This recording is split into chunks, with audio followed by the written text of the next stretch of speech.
Senator Vance, Rick Albin at Wood TV. Across the 7 battleground states, you and Donald Trump lead. But many of those states, at least 5 of those, are below single digits. Sure. 3/10, 8/10 in the state of Michigan, 2/10. It's one of the closest races that I've seen in a long time covering presidential races.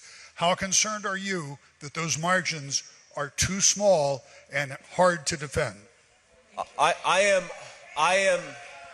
I am extremely concerned that those margins are too small, which is why I'm here telling everybody to get out there and vote as much as you can. Get your friends and family to the polls. This is not, it raises a good point. I mean, knock on wood, because I'm a little superstitious here, but look, we are in a very, very good place in this race. I really do believe that Donald J. Trump is going to win the state of Michigan and become the next president of the United States.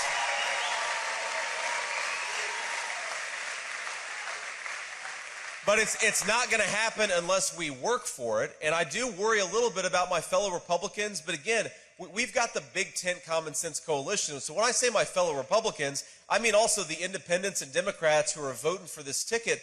We have got to keep working for it. We cannot get complacent here. We know the other side is going to try to pull every trick in the book to make Kamala Harris the next president of the United States. Now, that is nightmare fuel for me and my family, and I imagine for most everybody else in this room, so we've got to work hard at it. Now, traditionally, of course, polling has always been very bad to Donald J. Trump. It's typically radically understated his support, but here's what I ask myself all the time. What if this is the one time the polls are overstating the support of Donald J. Trump?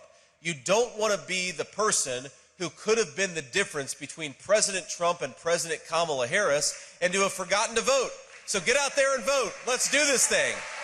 Don't leave it to chance.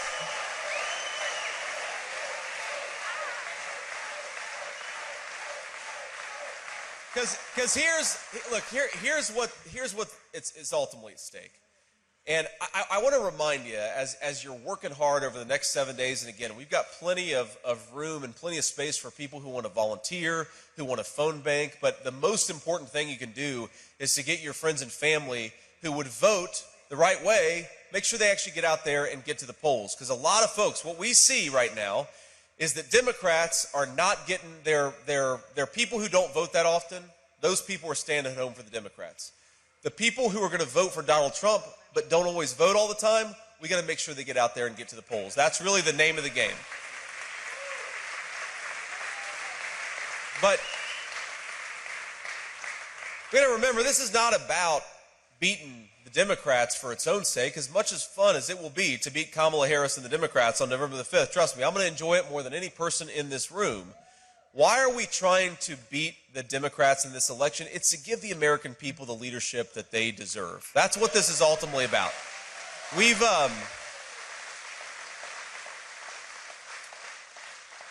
I've met a lot of people on the campaign trail in the last few months, and I've met, there are a lot of stories that have really stuck with me, but there are a few things that I want to point out to you to try to maybe give you a little bit of a reminder about what we're fighting for here. So I was in Valdosta, Georgia a few weeks ago. It was actually before Hurricane Helene hit, and the hurricane hit Valdosta pretty hard. And I was in what the sheriffs called the interdiction room, where they got all the drugs and all the illegal guns that they had captured from the Mexican drug cartels, and they put it all in this room. And it's, bags upon bags of marijuana. There's illegal guns on the table. There's pills. There's fentanyl. There's meth. There's everything in this room. This small Georgia community overwhelmed with drugs, trafficked, thanks to Kamala Harris's border policies. And I looked on the table. There was something out of place. It was Sour Patch Kids and Nerds candies. I said, what is that? That doesn't look like drugs to me. And the sheriff said, yes, sir, that actually is drugs, because the Mexican drug cartels have figured out that if they disguise the illegal drugs to look like child's candy, they can traffic it into our country much easier.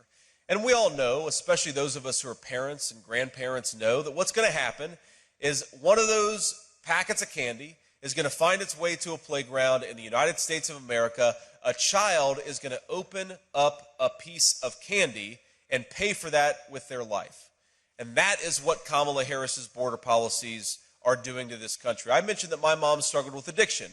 Well, we got a second chance with my mom, and now I can't think I don't go a day without thinking what an incredible grace and what an incredible blessing it was that I got to see my mom become a great-grandmother to our 3 children.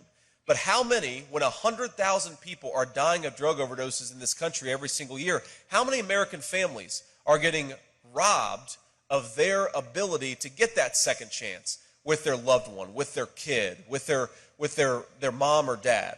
That is what Kamala Harris's open border is doing to this country. I'll tell you about another woman I met.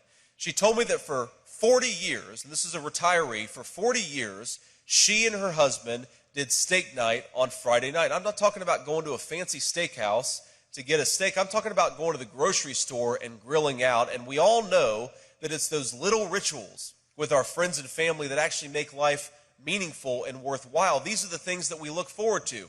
For 40 years, she had done steak night in good times and bad, and she stopped doing steak night last year because under Kamala Harris's unaffordable groceries, she just could not afford to do steak night with her husband. But she looks forward to getting back to it in slightly better times. We've got